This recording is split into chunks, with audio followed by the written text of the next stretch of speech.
ஆச்சி பாதாம் ட்ரிங்க் வழங்கும் மணிச் செய்திகள். இணைந்து வழங்குபவர்கள் அரசன் சோ.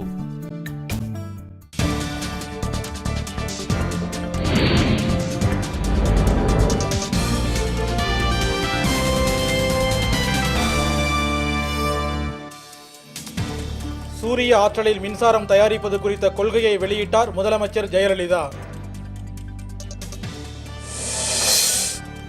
காற்றழுத்த தாழ்வு நிலை தமிழகத்தை நெருங்குவதால் மழை நீடிக்கும் என வானிலை ஆய்வு நடுவம் தகவல்.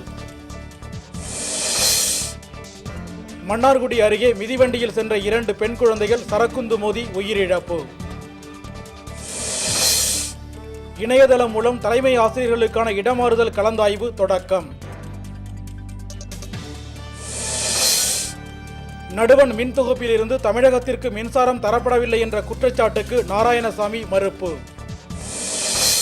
மின்வெட்டை கண்டித்து வரும் 27ஆம் தேதி தொழில் நிறுவனங்களை மூடி போராட்டம் நடத்த கோவை தொழில்துறையினர் முடிவு.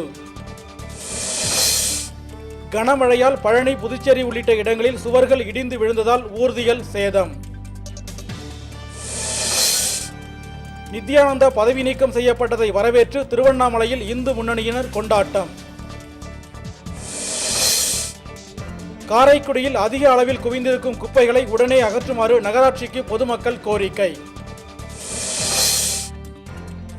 மணிப்பூர் மாநிலத்தில் இன்று மிதமான நிலநடுக்கம், ரிக்டர் அளவுகோலில் 3.7 பதிவு. ஆச்சி பாதாம் ட்ரிங்க் வழங்கிய மணிச் செய்திகள். இணைந்து வழங்கியவர்கள் அரசன் சோ.